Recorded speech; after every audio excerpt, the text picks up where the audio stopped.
What does this quote tell you? What I've been telling Skip all along. Here's a guy that was an undrafted free agent, Skip, hadn't made a whole lot of money with the exception of last year when he played on that franchise tag, and he says, hey, I'm 28 years of age. This is my best opportunity to go cash in, because you look at, now Skip, he didn't have the outstanding regular season that he had the year before that parlayed that into the franchise tag money. But in the playoffs, somebody's about to throw $100+ million at this young man. And he'd be foolish not to take it. You have a Super Bowl, Skip. And people are like, oh, discount. Millionaires should never give a billionaire discount, because billionaires don't give 100-aires or 1,000-aires discount. They still charge you the same price when you go to these hotels. If a billionaire owns a hotel or Amazon, man, Skip, they still want that $11 a month for that Amazon Prime membership. Jeff Bezos got all that money. He's still charging me full price. So guess what? If I'm a millionaire and a billionaire, I'm going to tax you. I want full price. Yep. He's one, Skip. He's the most important piece, because he's the guy that can get relentless pressures on the opposite side of JPP. Without him, you can slide protection and probably take care of JPP. Levante David is another one, because they're going to look at the outstanding job. He did an outstanding job. Now, Kelsey finished the game with, what, 10 catches, 133 yards? No, he did a really good job. He did an unbelievable. And he had him a lot. He had him a lot. Yeah. Single coverage. He did. So he had that responsibility. Somebody's going to throw $12, $13, $14 million at this young man, Skip. It's going to be hard to... He's a middle-aged man by pro football standards. But yes. He's on the north of 30. That's really not good for any other position other than quarterback. Yep. So someone's going to throw a boatload of money. Chris Godwin, Skip, he's a third-round draft pick. It's made about $5 million. Somebody's going to throw somewhere between 15 and 18, maybe even $20 million at this young man. Skip, that's generation. Amari got 20. And he ain't got 20, and he ain't been in no Super Bowl. No. Skip, I think the thing is also you have to understand is that these guys are not going to have the luxury. Like, quarterbacks give discounts. A lot of these quarterbacks, guess where they're going to end up? Doing what you and I do on TV talking. These guys, they don't get that opportunity. You see Tony Romo parlays his. Tony Romo makes NFL money talking about football. Troy Aikman, you get the Orlovsky, you get all these, the quarterbacks, they get opportunities that a lot of guys that play other positions are not going to get. And when you're a quarterback, you can parlay that into long-term either business opportunities that a lot of other positions don't get. Another thing, Skip, look, people like Tom Brady got a wife worth $400 million. These guys don't have wives or girlfriends worth that kind of money. And even if they did, it's not up to them to say, yeah, I'm going to give you a discount. If they choose to, but don't you ask me for it. I told you what Shaq Barrett, don't know him that well, been around him a little bit because he was in Denver. I used to go back to Denver and watch, playoff games. And so I know a little bit, Skip. But when you've never had that kind of money, and this is your opportunity to get what we call, Skip, generational wealth. Yep.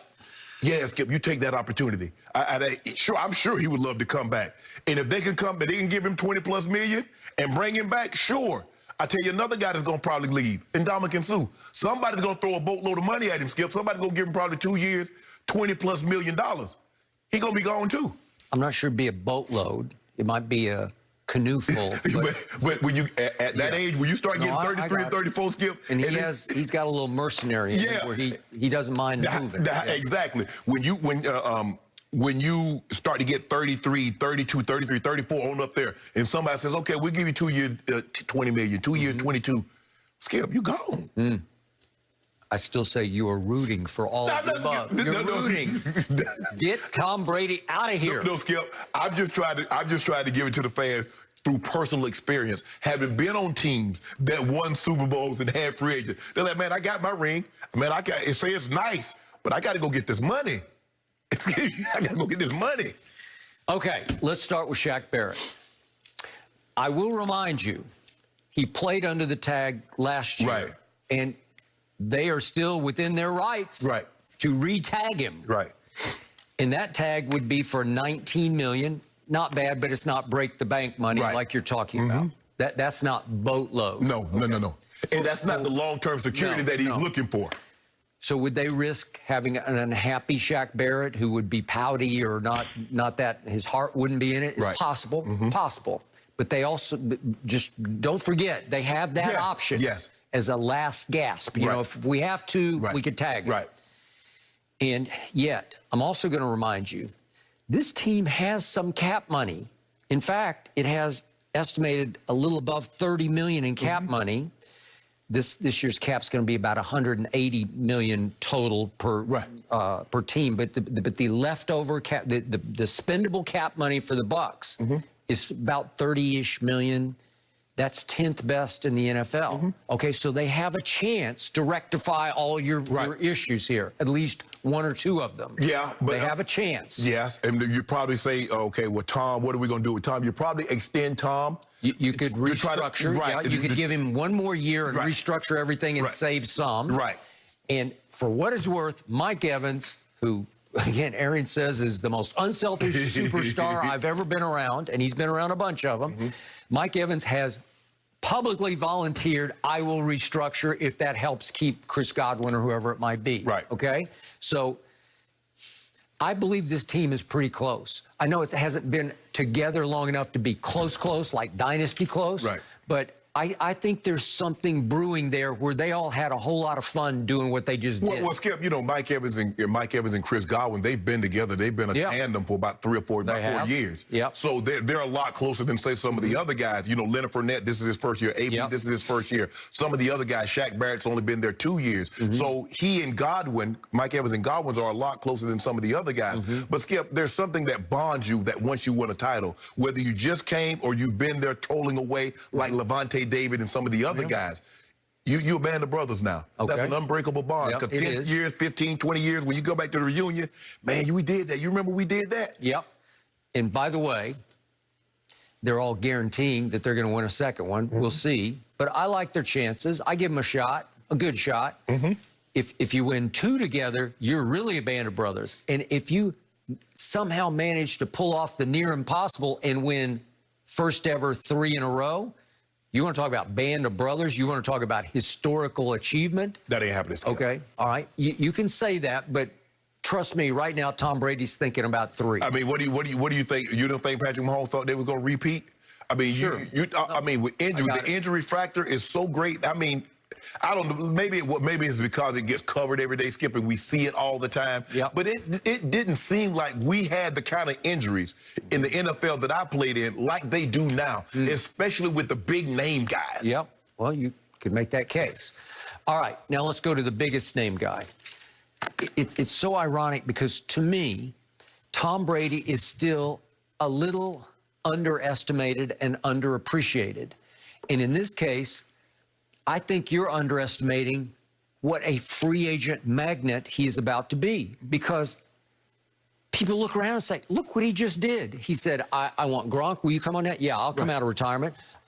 Wait a second. I want Antonio Brown. Hey, little buddy, come on down. Skip, I mean, there are only a handful of teams that was going to be able to do it. So he'll get AB will be easy to get back. Okay, I got it. Leonard Fournette. He calls him Playoff Lenny now. Okay, come on down, because I believe he'll be easy to resign. What was he, the 5th pick in the draft? I mean, he's got huge talent that had not quite been realized in Jacksonville. They dumped him. Okay, and LaShawn McCoy, for what it's worth, he didn't contribute all that much, but he's I think a 4-time Pro Bowler, and he said, LaShawn, you want to come? Okay, let's go win it. And LaShawn had been with Kansas City, but he got doghoused at the end of the year. Okay, but what I'm saying is, who knows who might say, I want to play with the GOAT and go for another championship ride with him, right? What if you don't have a chip and you say, he could win me one next year? Well, I think the thing is, look, Skip, Brady has that appeal like LeBron. You're gonna be in championship contention with LeBron. You're gonna be in Super Bowl contention with Brady. And sure, Skip, but but the key difference there is some players, starting with Kawhi, they hear bad things like LeBron's difficult to live with. He's demanding. He's this. He's that. Whatever. He's moody. Whatever it might be. I don't hear any of the negativity toward Brady, the leader, that I've heard sometimes about LeBron. But it's different in basketball, Skip, because Kawhi says, I'm the guy. And it's hard to pair a whole bunch of guys that's been the guy together. Where in football, Brady's got, it's like another quarterback. A free agent quarterback, Russell Wilson not going to want to go to Tampa. No. None of the other top quarterbacks. So that's the thing I'm saying. But here, I'm just talking about, Skip, they're free agents. Could there be some free agents on the market that says, okay, I'll take a little less to go down there? there, but there probably have been first-round draft picks, high draft pick that's made some money. Shaq Barrett has really never made any money. Chris Godwin has never made any money. So this is the opportunity for them to parlay last year's success into a big payday. Yep, okay. So then we even have the possibility thrown out by ESPN's Jeff Darlington, who is close to the Brady camp, who's just tossed out the possibility, Odell Beckham Jr. Right. He has pledged allegiance to Tom Brady publicly on social media, where he says, like a dream of his would be to play with Brady. Right. I think they know each other a little bit, have a pretty solid, strong connection. Yeah. Okay, so obviously the Browns found, well, we did pretty well without Odell. Could he be expendable? Could he be acquired by the Bucs? I'm saying if Chris Godwin took the money and ran to wherever else, I mean, he got $25 million. Well, right? AB is still probably, I mean, you're making it seem like AB makes $5 million a year. That's still about a 50. AB is making, what, $15, $16 million a year. Okay. So, but